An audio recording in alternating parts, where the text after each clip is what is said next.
오늘 함께 보실 말씀의 제목은 패하지 않는 사람입니다. 성도 여러분, 우리는 고린도전서 13장 성경에서 보면 우리가 중요한 장들이 있어요. 그 중에서 장들의 이름이 붙여진 장들이 있습니다. 고린도전서 12장은 은사장이다. 그리고 13장은 사랑장이다. 왜냐하면 사랑이 많이 강조되기 때문이에요. 그리고 히브리서 11장은 믿음장이다. 이렇게 알려져 있습니다. 그런데 우리가 고린도전서 13장이 그래서 보면 되게 로맨틱하고 바울이 그런 사랑을 관하여서 그렇게 쓰여졌냐라고 한다면 고린도전서 13장은 사실 그렇게 로맨틱한 내용이 이루어져 있지는 않습니다.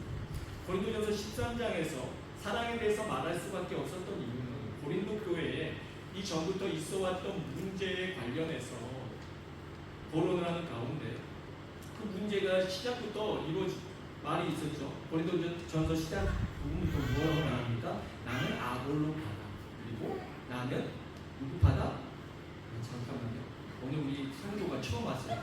쳐다보지만 수줍고 부끄러우니까 쳐다보지만 우리 본이 성도 오늘 처음 왔고 성도께서 오셨어요. 그러니까 집중하십시오.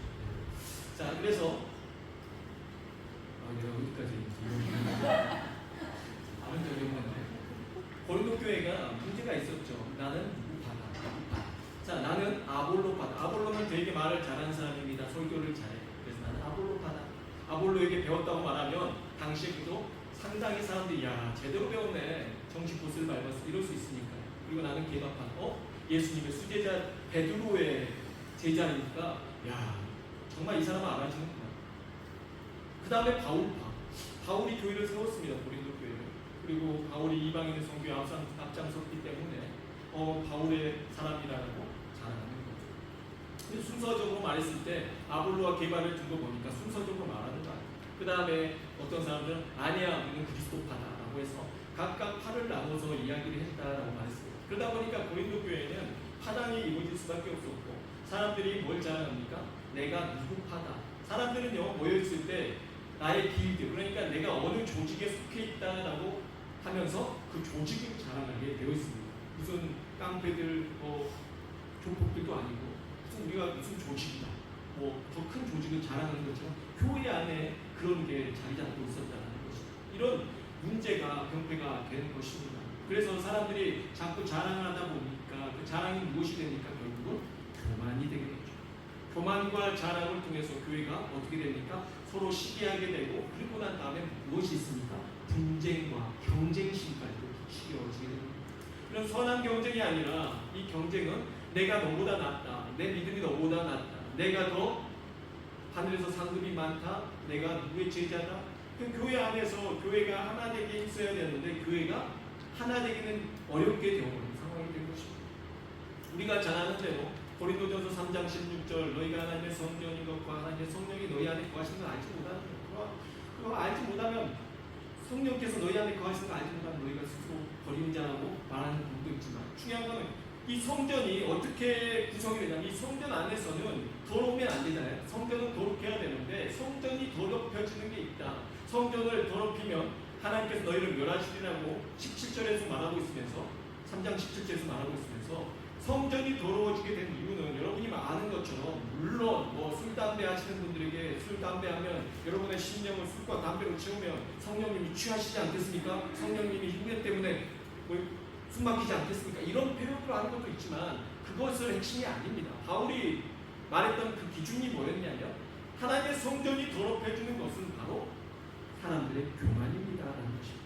이 교만이 결국에는 가장 치명적인데요. 어떤 거예요? 공동체를 이루는데 가장 치명적입니다. 그래서 이 공동체가 이 교만 때문에 서로 미워하게 되고 시기하게 되고 경쟁하게 되는 데 대해서 이 조직이 와해되게 된다는 거죠. 그러니 그리스도의 몸된 교회인데, 자 그리스도가 머리 되시고 몸이 하나여야 되는데 몸이 안에서 교만하니까 몸끼리 지체들끼리 서로 다투고 분쟁하니까 문제가 생기는 거예요. 그래서 고린도전서 6장 19절에서도 너희가 하나님의 성전이다. 그런데 너희가 성전이 더럽혀진 이유가 바로 교만이고 너희 시기심이다. 그리고 너희가 자랑하는 것 때문에 그렇다. 교회 오면요 여러분 자랑 정말 잘합니다. 한국에서 부교육자 때 이렇게 듣다 보면 이 기도회 금요 철야 기도회에 가면 기도하시는 분들이 모여가지고 권사님들이 기도를 많이 하십니다. 매일같이 모여서 철야 기도 하시는데 그 기도회가 시작되기 전까지는 자랑이 다 있는 자랑. 모여가지고 서로 자랑하는, 누구 자랑하겠어요? 자식들 자랑하는 자식. 그 다음에 이제 손주 자랑하고 이제 그렇게 넘어가는 거예요. 그러면서 이제 스마트폰 꺼내가지고 손주 사진 보여주면서 그러다 보면 이제 기도 시간이 늦어지는 거죠. 내 자랑만 하다 끝날 수 없잖아요. 저분 나는 아직 안 했는데 매번 이쪽만 자랑하다 보면 시간이 지나니까 다 해야죠. 그러다 보면 자랑하다 보면 기도하는 게 다른 곳으로 가게 돼요. 그러니 우리들은 자랑하고 싶어요. 교회 안에서. 그러면 자랑하다 보면 어떻게 돼요? 자랑할 게 없는 사람들은 한편에서 위축되게 되어 있습니다. 자, 이제 고린도 교회가 문제가 뭐 오늘날 현대의 교회처럼 문제가 여러 개가 있었지만 음행에 관련된 문제, 우상 재물에 관련된 문제, 뭐 여러 가지 문제가 많이 있었지만 큰 문제가 하나 발생합니다. 그 문제가 무엇이냐면 바로 성찬식에 관련된 거예요. 당시 성찬식은 교회에서 준비돼주고 와서 여러분이 성찬에 이렇게 참여하는 게 아니고 각자 집에서 먹을 것을 가지고 옵니다. 그리고 그거를 나누어 먹고 그걸 가지고 성찬식을 거행하는 거예요. 당시에 빵과 그리고 무엇이 있습니까? 포도주는 바로 하나였습니다. 오늘날 같이 우리가 다 잘라놓고 주면 안 돼요. 사실 한 덩어리로 나가는 게 맞습니다. 여기서부터 이렇게 돌아야 한 덩어리 있어요. 근데 이제 마지막 가서 이쪽에서 너무 많이 뜯어서 이쪽 비슷하게 많이 뜯어 드실까봐 여기 오늘 없을까봐 저희가 그렇게 안 하는 거예요. 다 잘라드리는 거예요. 조각을 해서 그리고 한 잔씩 다 따라드리는 거예요. 여기서부터 추가를 하면 이쪽에 뭐 드신 분은 포도주가 아니라 거의 70~90%죠. 그래서 위생적으로 안 좋으니까 다 분리해서 드리는데 사실은 왜 그거를 시작이냐면 성찬의 의미가 뭐냐면 예수님께서 우리는 하나다라는 것을 알려주기 위함이었어요. 그래서 우리가 하나의 빵을 가지고 나눠 먹었으니 우리는 한 지체입니다. 여러분이 밥을 먹을 때 간장 만들고 간에 만들고 심장에 만들고 뭐 콩팥에 만들고 이렇게 넣지 않잖아요. 입으로 넣으면 다 이렇게 나눠지잖아요. 마찬가지로 우리 교회들이 그 하나의 음식을 먹음으로 인해서 우리는 그리스도의 한 몸입니다라는 걸 깨닫게 하는 게 성찬식이었던 거죠. 그래서 같은 포도주 잔을 들이키고 술보다 음식에 관련된 부분입니다. 그러니 이 빵과 포도주는 같이 식사를 나누면서 우리는 하나입니다. 여러분 식사 기제가 엄청 중요합니다. 오늘날에 한국 교회가 식사가 없어진 것이 안타깝고 우리 교회에 그래도 식사가 보존케 하시니 하나님께 감사드립니다. 그리고 우리 교회 와서 감동받으신 분들이 여행자분들이 오셔가지고 감동받은 분이 목사 설교보다 음식이에요. 여러분들이 차려준 음식 먹으면서 벌써 은혜가 느껴지잖아요. 먹으면 한국 사람은 먹어야 됩니다. 그래서 무슨 회의라든지 공동회의나 재직회할 때도 먼저 먹여놓고 시작해라. 이게 목사님들의 스킬입니다. 안 먹으면 분명히 싸운다. 짜증내는. 특히 여자 집사님들이 안 드시면 배고픈 여자분들은 화나니까 단 거라도 먼저 드려야 돼요. 먹어야 이 기분이 참 좋아지죠. 예수님께서도 그래도 먹는 그 교제를 되게 중요시 여기는데 고린도 교회가 당시에 모여서 뭘 했냐면 사람들이 잘 사는 사람들이 먼저 먹을 걸 가지고 오죠. 못 사는 사람들이 먹을 게 어디 있습니까? 각자 집에서 먹을 것을 많이 가지고 온 겁니다. 그런데 이 사람들이 여러분 못 사는 사람들은 늦게까지 일해야 되잖아요. 그러니까 가난한 사람들은 늦게까지 일하고 늦게 한줄을 안다는 거죠. 저녁 늦게 와요. 그리고 또 약한 사람들, 몸이 아픈 사람들은 오는 것도 쉽지 않잖아요. 누군가가 모시고 와야지 와요. 그러니까 약한 사람들, 가난한 사람들은 늦게 온단 말이죠. 그런데 음식을 갖고 온 사람들이 기다리지 않고 그 음식을 먹기 시작합니다. 자기들이 갖고 온 걸 자기들이 먹고 막 같이 막 취해라는 거예요. 그러다 보니까 나중에 가난하고 약한 사람들이 도착했을 때 음식이 있어요? 없어요? 없는 거예요.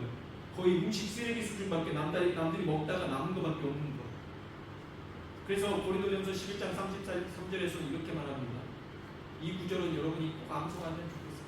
너희가 먹으러 모일 때는 서로 기다리라. 청년들이 밥을 먹을 때마다 너무 막 치킨을 시켰더니 원종은 형제들이 다 먹어버린 거예요. 그래서 자매들이 먹을 게 없는 거예요. 그래서 이들을 어떻게 할까 하다가 이 말씀 암송시켰죠.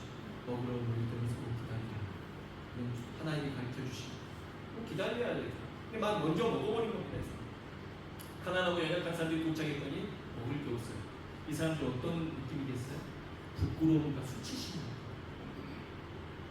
나는 가난해서 내가 그 사람들을 요구하지도 못하고 그 사람들을 뭐라고 하지도 못해요. 왜냐? 그들이 갖고 온 음식이니까. 그들이 갖고 와서 그들이 먹었다는데 뭐라고 말해요. 그러나 가난하고 약한 사람들은, 힘없는 사람들은 그걸 기대하고 온 거죠. 기대하고 왔는데 왔더니 먹을 게 없어. 그러니까 오늘 교회 가면은 당연히 먹고 성찬식이 있을 거야 하고 갔더니 사람들이 막 이미 배가 불렀는데도 막 더 먹어가지고 다 먹고 오는 거예요.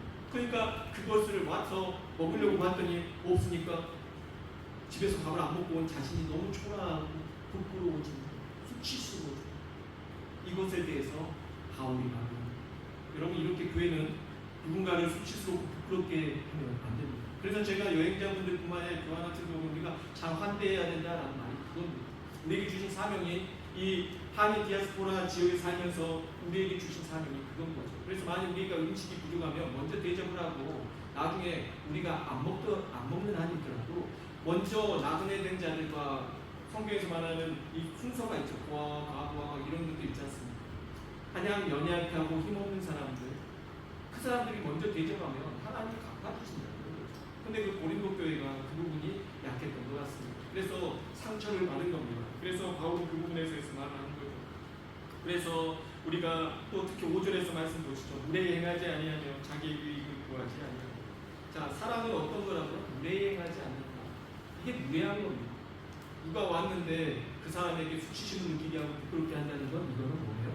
무례한 겁니다. 그래서 여러분, 사랑은요 무례히 행하지 않아요. 이렇게 사람들을 부끄럽게 만들지 않아요. 사람들에게 내가 교만하고 그 사람에게 수치심을 안겨줬다면 그거는 내가 무례히 행한 겁니다. 그래서 여러분들이 누가 됐든지 환대를 잘하십시오. 이거는 일반적인 은총입니다. 일반적인 복입니다. 하나님을 믿든 안 믿든지 세상 사람들도 환대하는 사람들은 복을 받더라는 것입니다. 복을 하나님이 주시더라는 것이죠.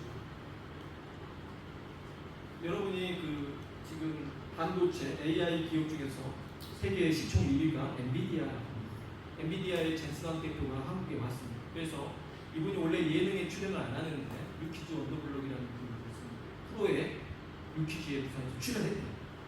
그래서 유재석 씨가 그분하고 이제 이야기를 나눈 거죠. 그러다가 유재석 씨가 그분한테 물어봤습니다. 세상에 똑똑한 사람이 많은데 대표님은 함께 일할 사람을 뽑을 때 어떤 기준으로 인재를 구하십니까? 어떤 기준으로 합니까? 똑똑하고 공부 잘하고 공대 나와서 거의 수재인 사람 이렇게 말할 줄 알았는데 최첨단 기술의 정점에 서 있는 그의 대답은 우리의 귀를 의식했습니다. 그는 단호하게 말했습니다. 지능은 이제 흔한 상품이나 다름이 없습니다. 세상에 똑똑한 사람은 너무 많고 게다가 이제는 AI까지 있지 않습니다. 지식은 어디에나 있는 상품입니다. 가장 중요한 것은 인간성입니다.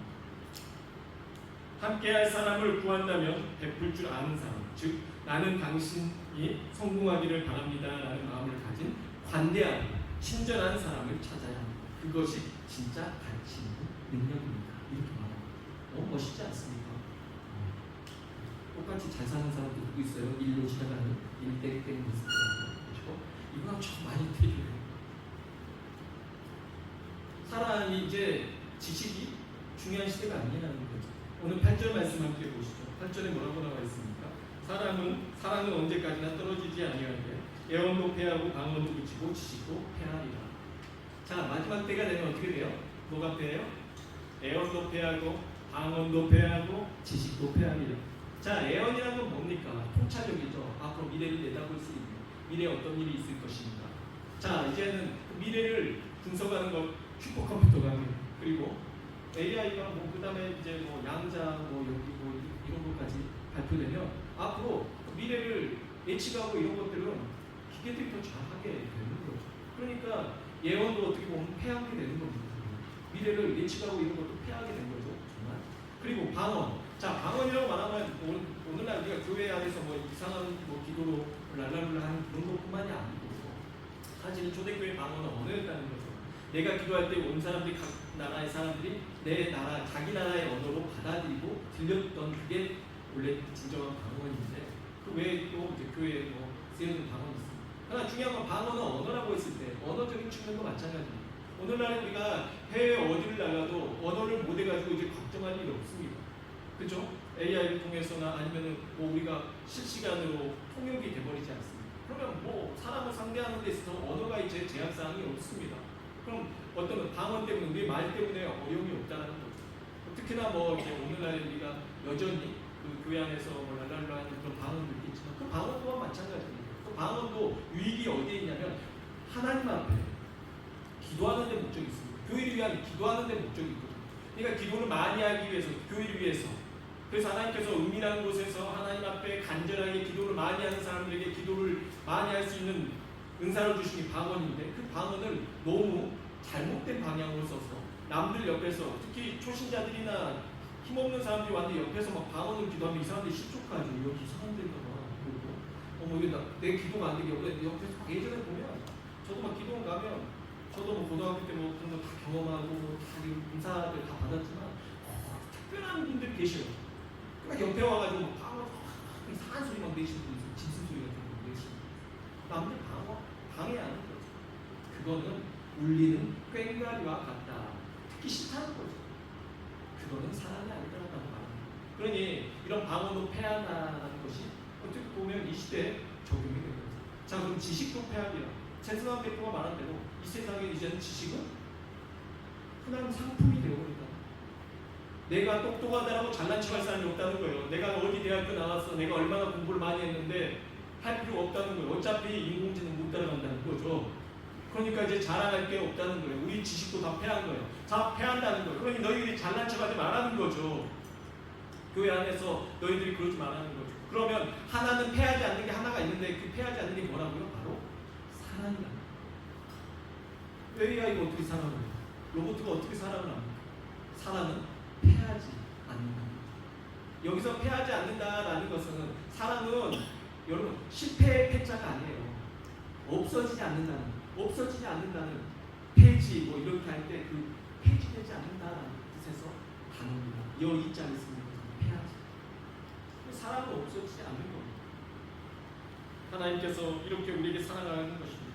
2절 3절 말씀 보시면 현대인들이 과거 부족지대에도 인류보다 부족한 것이 무엇입니까? 물질은 우리가 풍요해졌어요.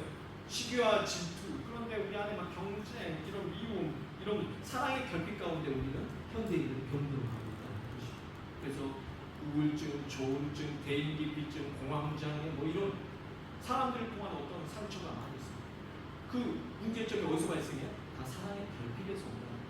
그러니까 3절로부터 7절까지는 바울이 사실은 고린도 교회에 부족한 부분들, 시기, 질투, 뭐 다툼, 교만, 뭐 자랑, 뭐 이런 것에 대해서 그 문제점을 해결할 특책을 알려주는 게 뭐라고 말해주는 거예요?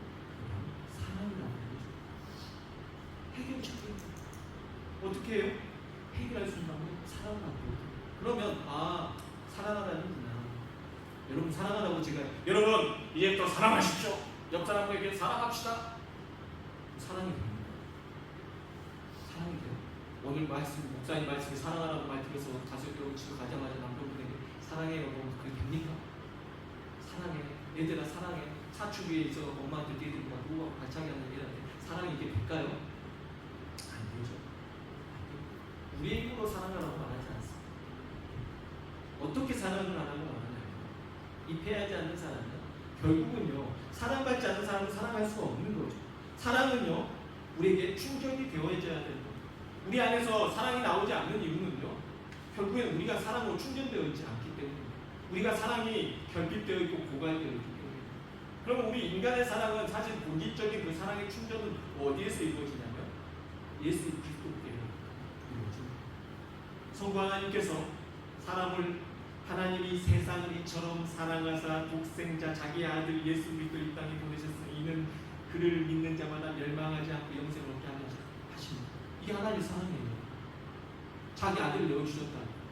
우리 오늘 보니가 이렇게 왔잖아요. 나 처음이고 100일이 돼야 우리 엄마 아빠를 데리고 우리 목사가 기도해 주는데 제가 안을 수가 없겠어요. 저기 있다가 곰곰이 생각했어요. 떨어뜨려. 생각이 나죠.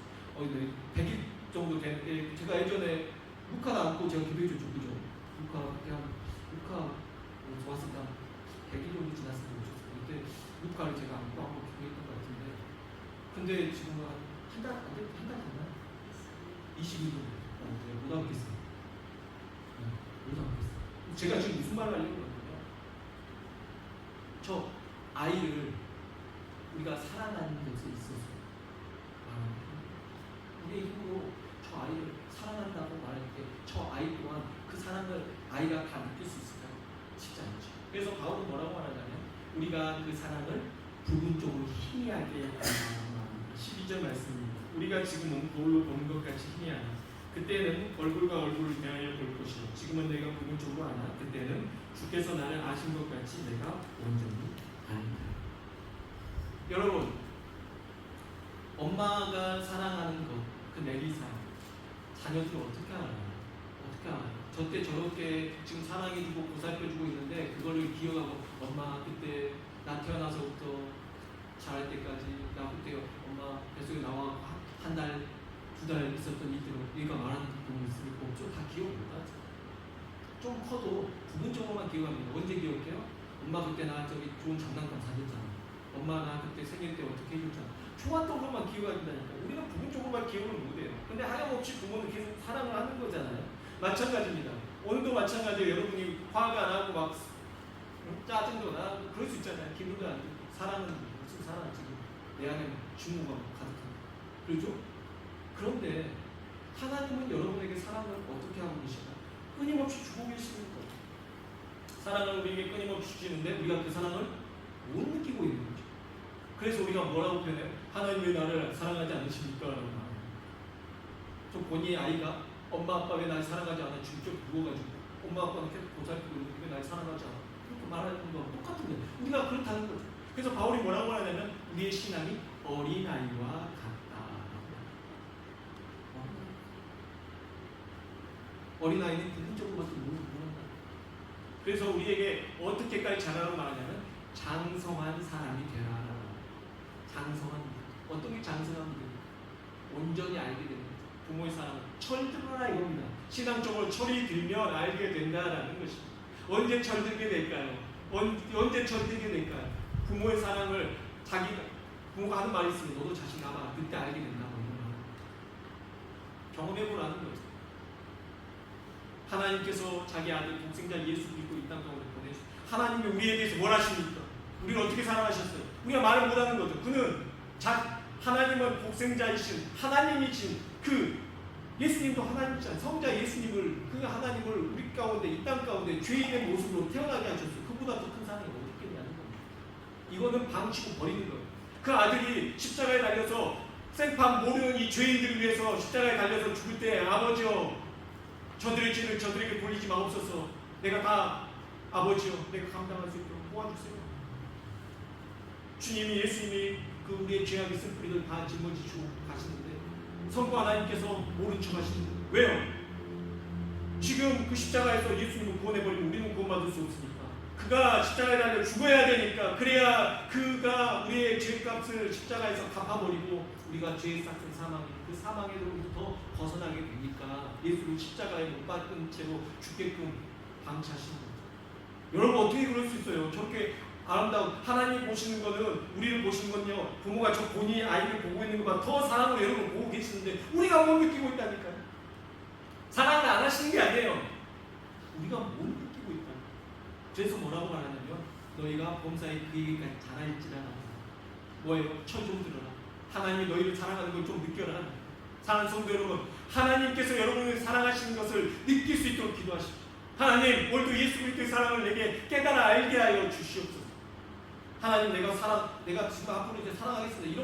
여러분 이런 소원하지 말고 우린 사랑할 수 있는 존재가 안 돼요. 내가 앞으로 안 싸우겠습니다. 안 싸웁니까? 남편 내가 이제부터 내가 화 안 낼게요. 안 내요? 안 믿어요. 남편들도 아내들도 내가 앞으로 뭔 말 안 믿어요. 서로가 사랑할 수 있는 존재라는 것을 안 믿습니다. 그런데 우리가 언제 바뀌게 되냐면 그 하나님의 사랑을 온전히 알게 되어질 때 내 안에서 그 아가페의 사랑이 자라나게 된다는 것입니다.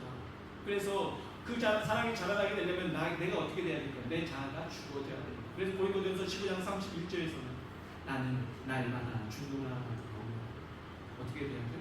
내 자아가 날마다 죽어져야 돼요. 공강복음, 마태, 마가, 누가복음에서 공통적으로 나온 말씀이 있어요. 아무든지 나를 따라오려거든 자기를 부인하고 자기 십자가를 지고 나를 따를 것입니다. 그러나 누가복음 9장 23절에서는 좀 다르게 말합니다. 아무든지 나를 따라오려거든 자기를 부인하고 날마다 자기 십자가를 지고 나갔다는 것이죠. 날마다래, 날마다. 어떻게 하라고요? 날마다 내 십자가를 지고 따르는 거죠. 그 십자가를 진다는 건 무슨 의미냐면 내 자아를 죽이는 거예요. 내 자아는 죽었어. 그리고 내 안에서 갈라디아서 2장 20절 말씀, 내가 그리스도와 함께 십자가에 못 박혀 죽었나, 이제는 내가 사는 것 아니고 내 안에 그리스도께서 살게끔 하는 거예요. 그럴 때 내 안에서 뭐가 자라나요? 사랑이 비로소 이루어지는 것이죠. 그러니 여러분, 우리가 사랑할 수 없는 것은 무슨 문제냐면 그가 사랑받은 짓을 안 해서가 아니고 내가 문제가 아니라, 여러분 중요한 건 뭐냐면요, 우리가 사랑을 제대로 깨닫지 못하고 사랑을 제대로 받지 못하고. 사랑하는 성도 여러분, 은혜 받아보셨습니까? 은혜 받아보셨습니까? 밤새 기도하고 새벽까지 어느 날 기도하고 나왔더니 그냥 세상이 달라져 보이는 것도 경험해 보셨습니까? 어느 날 교회 나갔는데 그 교회에서 막 울고, 갑자기 교회를 나가는데 갑자기 나무가 달라 보이고 하늘이 달라 보이고 경험해 보셨을 거 아닐까요? 달라진다니까요. 나무 그대로였잖아요. 세상도 그대로 바뀐 거 없는데 내가 하나님의 사랑을 받고 나니까 내 안에 그냥 마음에 그냥 풍요로움이 넘치더라고요. 누구든지 받아들일 수 있어요. 지금은 누가 와서 나에게 그냥 내 차를 누가 받아도 할렐루야 할 수 있어요. 내 안에 그리스도의 사랑이 충만한 것이. 사랑하는 성도 여러분, 우리에게 말하는 사랑을 피하지 않는다고 합니다. 다음서지만 사랑이 모든 것을 해결할 수 있다고 합니다. 여러분의 가정의 실마리, 관계 문제, 우리의 공동체 문제 다 해결할 수 있는 게 사랑이라고 말합니다. 그런데 그 사랑 억지로 쥐어짜라고 하지 않습니다. 먼저 사랑 받는 자이고 깨달으라는 것입니다. 사랑하는 성도 여러분, 하나님의 사랑을 깨달으시고, 하나님 여러분 정말 사랑하십니다. 하나님이 정말 여러분 사랑하십니다. 그 사랑을 우리는 깨달을 때만 하나님이 사랑한다고 생각하면 부분적으로 희미하게 합니다. 어떤 아들이 한양에 갈 때, 옛날에 과거 시험을 이제 보러 갈 때, 그때 방짜거울이라고 노쇠거울이라고 할 때, 노쇠거울은 잘 안 보이죠. 얼굴 희미하게 보이니까. 근데 아들이 이제 얼굴 거울로 보면은 누구 닮았겠어? 엄마 닮았겠죠. 자기 얼굴 보면서 엄마를 느끼는 거예요. 엄마가 보고 싶을 때마다 한양에 가면서 노쇠거울을 보면서 갈 때 희미하게 보는 거죠. 그러다가 나중에 시험이 끝나고 내려오면서 엄마를 만날 때 어떻게? 엄마를 완전히 알게 되는 거죠. 우리가 지금은 희미하게 보고 부분적으로 알아.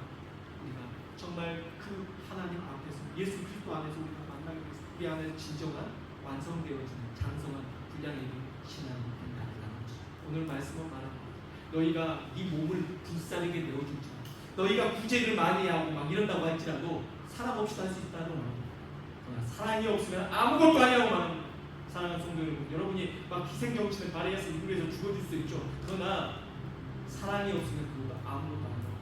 사랑하는 성도 여러분 안에서 진정한 예수 그리스도의 사랑이 깨달아지는 소망을 하나님께, 여러분 엄청나게 사랑하신 그 사랑의 은혜를 깨달으시고 그 사랑 가운데서 여러분이 변화됐으면 좋겠습니다. 그리고 그 사랑으로 여러분의 가정이 회복되고 교회도 더 장성한 신앙으로 성장해 나갔으면 좋겠습니다. 기도하겠습니다.